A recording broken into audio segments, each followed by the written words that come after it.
तो दोस्तों मैं आपको बता चुका हूँ कि मैं पिछले कुछ समय से ऋषिकेश में हूँ और ऋषिकेश में मैं यूनियो मिस्टिका नाम की प्रॉपर्टी में मैंने स्टे किया, जहाँ पर मैरून मॉन्क्स ने हमारा 3 दिन का एक मेडिटेशन कैंप था ये हुआ। और इस समय मेरे साथ डॉक्टर नितिन आनंद हैं।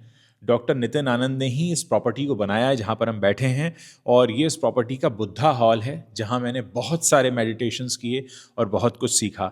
तो आज सोचा कि आपको डॉक्टर नितिन आनंद से भी मिलवाया जाए, जिन्होंने ऋषिकेश की पावन भूमि पर एक बहुत अच्छी प्रॉपर्टी डेवलप की है। यहाँ पे बहुत सारे लोग आते हैं मेडिटेशन करने, मैं कहूँगा एक तरह से स्पिरिचुअल हॉलीडे पर आते हैं लोग। तो नितिन जी, बहुत बहुत स्वागत है आपका। मैं आपसे जानना चाहूँगा आपकी जर्नी कैसे शुरू हुई और कैसे आपने डिसाइड किया कि आप डॉक्टरी के प्रोफेशन को छोड़कर, आपने मुझे बताया आप जयपुर के रहने वाले हैं, वो सब छोड़कर आप यहाँ ऋषिकेश में आकर बस गए और आपने इतनी शानदार प्रॉपर्टी यहाँ पर खड़ी की है। तो मुझे अपनी जर्नी के बारे में बताइए। और मैं आपको मैरून रोब में देख रहा हूँ, तो मैं मानकर चलता हूँ कि आप भी लंबे समय से ओशो जी को फॉलो कर रहे हैं। जी बहुत बहुत धन्यवाद उज्जवल जी। हाँ। जैसा कि आपने पिछले 3 दिन से यहाँ पर एक्सपीरियंस किया मेडिटेशन का, तो ये जर्नी शुरू होती है 2021 से, 2021 से। उससे पहले मैं जयपुर में प्रैक्टिस करता था, और उसके बाद प्रैक्टिस करते करते वहाँ मेडिटेशन के प्रोग्राम्स वगैरह हम लोग करते थे। पर एक ज़रूरत महसूस हुई कि जो शहर की जो आबो हवा होती है वो भी आपके ऊपर बहुत असर करती है। तो ऋषिकेश ऐसी जगह है जहाँ पर गंगा जी का किनारा है और एक प्राकृतिक वातावरण है, तो हमने सोचा कि यहाँ पर एक मेडिटेशन सेंटर बनाया जाए। तो ये मेडिटेशन सेंटर हमने 2022 में स्टार्ट किया बनाना, और 24 में बन के तैयार हुआ। उसके बाद से यहाँ पर रेगुलर प्रोग्राम होते हैं मेडिटेशन के, योगा के और पंचकर्मा के। तो हमारा जो कंसेप्ट हम लेके चल रहे हैं वो है बॉडी, माइंड और हार्ट की डिटॉक्सिफिकेशन से। बॉडी पहले डिटॉक्सिफाई होगी, माइंड में जो भी गार्बेज इकट्ठा हो जाता है वो भी डिटॉक्सिफाई होगा, और जो हमारा हार्ट चक्र है वो ओपन करना। तो ये तीनों का बैलेंस यहाँ पर हम कर रहे हैं, और बहुत अच्छा ये लोगों को लग रहा है यहाँ पर, जो हमारा प्रयास हमने किया है छोटा सा। तो आपने भी इसको अनुभव किया है, तो ये जर्नी हमारी रही है इसकी। मैं अपने दर्शकों को बताना चाहूँगा कि यहाँ पर एक छोटी सी लाइब्रेरी है नीचे, जहाँ हम लोग रोज़ाना ब्रेकफास्ट, लंच, डिनर कर रहे थे।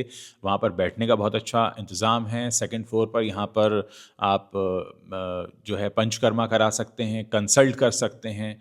और डॉक्टर साहब जो हैं खुद ये होम्योपैथी और आयुर्वेदिक के जानकार हैं, और आप मानकर चलिए कि बहुत अच्छे से यहाँ पर लोगों की सेवा में लगे हुए हैं। और बहुत कम ऐसी जगह हैं जहाँ पर आपको ये सब कुछ एक ही जगह पर मिल जाए। मैं इनसे डिस्कस कर रहा था कि अगर कोई आकर यहाँ महीने भर, 10 दिन, 15 दिन रुकना चाहे तो किस तरह के अरेंजमेंट्स हैं, क्योंकि कई बार होता है लोग दिल्ली से, बॉम्बे से निकल कर आना चाहते हैं ऋषिकेश जैसी जगह पर, वो रहें जहाँ पर उनको घर जैसा खाना मिल जाए, मेडिटेशन के लिए जगह मिल जाए, इंटरनेट मिल जाए ताकि वो अपना ऑफिस का काम भी कभी कभार कर सकें। तो ये सारे अरेंजमेंट इन्होंने किए हुए हैं। मैं चाहूँगा नितिन जी कि आप हमारे दर्शकों को बड़ा खुलकर बताएं क्या क्या आपके पैकेजेस हैं और कितने रुपए खर्च करके वो कौन कौन सी सुविधाएं आपके ले सकते हैं। क्योंकि अक्सर होता है कि लोग नॉर्मली इंटरव्यूज़ में बताते नहीं और कहते हैं आप हमारी साइट पर आइए, और फिर लोग भूल जाते हैं। मैं चाहता हूँ कि जो लोग वीडियो देख रहे हैं उनको ये वीडियो देखकर ही पता लग जाए कि हाँ भाई, इतने पैसे खर्च करने के बाद हमारे पास ये इंतज़ाम हो जाएगा। मैं दर्शकों को ये बता दूँ कि ये जो इलाका है जहाँ पर हम रुके हैं, इसको निर्मल ब्लॉक कहते हैं। ये एम्स के आसपास का इलाका है। और बाकी आपको नितिन जी बताएंगे। सामने गंगा जी बहती हैं, आप शाम के समय, सुबह के समय वॉक करते हुए गंगा जी के सामने वॉक कर सकते हैं। तो बड़ा अच्छा मुझे यहाँ पर लगा। नितिन जी, मैं चाहूँगा कि आप ये बताइए कि क्या क्या ऑफ़र कर रहे हैं और आप कितने क्या फ़ीस लेते हैं आप उसकी। देखिए, पहले तो ये जगह जो है ये त्रिवेणी घाट के पास जगह है, और गंगा जी हमारे यहाँ से 100 मीटर है, मतलब सामने ही हर रूम से आपको गंगा जी दिखेंगी। सुबह शाम गंगा जी पर भी आप जा सकते हैं, वॉक कर सकते हैं, मेडिटेशन कर सकते हैं, फॉरेस्ट वॉक कर सकते हैं। और ये जो प्रॉपर्टी हमारी यहाँ पे 21 रूम्स हैं स्टे के लिए। इसके अलावा meditation hall, yoga hall, panchakarma का पूरा सेंटर है, साउंड हीलिंग, हिप्नोथेरेपी, इस तरह की जो थेरेपीज़ होती हैं वो सब हमने कंबाइंड की हुई हैं। तो जनरली यहाँ पर हमारे रिट्रीट्स होती हैं 3 दिन, 5 दिन, 7 दिन की, जो अलग अलग टाइम पर हमारी वेबसाइट पर आपको इसकी जानकारी मिल जाएगी। इसके अलावा भी कोई कभी भी आना चाहे तो वो यहाँ के रुक सकता है। तो उसमें हम जो है स्टे और फूड और मेडिटेशन, ये तीनों चीज़ हम प्रोवाइड करवाते हैं। फूड की क्वालिटी जैसा भी आपने भी देखा होगा 3 दिन में, तो फूड हम वही है जो घर के मसाले, देसी घी में बनाया हुआ फूड, और बिल्कुल सात्विक फूड हम देते हैं, जिससे वो होटलों वाली फीलिंग नहीं आती फूड की, घर जैसी फीलिंग आती है।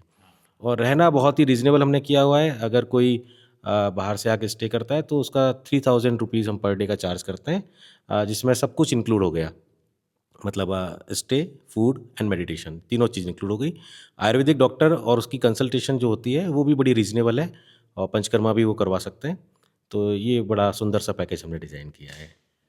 बहुत बहुत शुक्रिया नितिन जी। आपसे मैं ये भी कहना चाहूँगा कि अब तक किस तरह के लोग आकर यहाँ पर रहे हैं और उनके अपने क्या अनुभव रहे हैं, खासकर अगर आपने कोई ख़ास चीज़ नोटिस की हो, क्योंकि ये भी एक अपने आप में अलग जर्नी होती है कि आपने अपना एक अच्छा खासा चलता हुआ करियर उसको एक विराम देकर और आप यहाँ पर इन्वॉल्व हो गए हैं।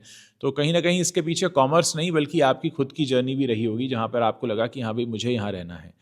तो उसके एक्सपीरियंस के बारे में बताइए, और आपने यहाँ आने वाले लोगों से क्या सीखा, अगर कोई इंसिडेंट ऐसा रहा हो, कोई एक्सपीरियंस ऐसा रहा हो तो उसके बारे में बताइए। देखिए, मेरे को एक अचानक ही ख्याल आया कि अगर मैं मेरे पैशन को ही प्रोफेशन बना दूं तो ज़िंदगी बहुत सुंदर हो जाएगी।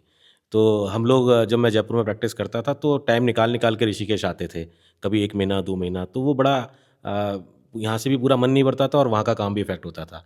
तो इसलिए फिर हमने स्टार्टिंग तो इस तरह से जर्नी की थी। पर जब ये जर्नी खुद से शुरू होकर और फिर ये परमार्थ के काम में बदल गई। फिर हुआ ये कि लोग आने लगे और हमने फिर धीरे-धीरे करके सुविधा बढ़ानी शुरू की, और अभी लोग यहाँ पर पूरी दुनिया से लोग आते हैं, जो जो भी मेडिटेशन और स्पिरिचुअलिटी के फील्ड में हैं। केवल ओशो से जुड़े हुए नहीं, और भी जो लोग हैं, वो जो भी ध्यान में उतरना चाहता है, उसके लिए हमने जगह तैयार की है उन लोगों के लिए। तो एक अच्छा वातावरण है यहाँ पर, गंगा जी का किनारा है, घर जैसा माहौल है और मेडिटेशन का पूरा सुविधा है यहाँ पर। तो आप लोग जब भी आना चाहें आराम से आ सकते हैं और यहाँ स्टे कर सकते हैं। Thank you Nitin ji. मैं दर्शकों को बता दूं, आपने मेरे चैनल पर देखे होंगे, मैंने यहाँ पर छत पर भी जाकर वीडियोस बनाए हैं, यहाँ की बालकनी से भी वीडियोस बनाए हैं, यहाँ के गार्डन में हमने अंतिमा जी का इंटरव्यू किया था आपसे पहले। तो ओवरऑल जो पूरी वाइब है वो बहुत अच्छी है। वैसे तो ऋषिकेश की पूरी वाइब भी बहुत अच्छी है, लेकिन अगर हम बात करें यूनियो मिस्टिका में अपने रुकने के एक्सपीरियंस की, वो काफ़ी शानदार रहा है, अच्छा रहा है, घर जैसा खाना है। और सबसे बड़ी बात है कि कितनी जगह ऐसी होती हैं जहाँ पर आपको मेडिटेशन हॉल मिल जाए, मेडिटेशन की सुविधाएं मिल जाएं, तो एक उस तरह का आपको पूरा माहौल मिलता है, वातावरण मिलता है। ये ख़ास तौर पर ये हॉल मुझे याद रहेगा हमेशा। यहाँ हमने साउंड थेरेपी के, साउंड हीलिंग के सेशंस लिए, नाद ब्रह्म किया, और हमने तरह तरह के योगा टेक्निक्स को जाना, जिसको मैं आने वाले समय में अपने चैनल पर बताता भी रहूँगा। बहुत बहुत शुक्रिया नितिन जी हमसे बात करने के लिए और अपनी इस प्रॉपर्टी के बारे में खूबसूरत डिस्क्रिप्शन देने के लिए। Thank you sir, thank you very much.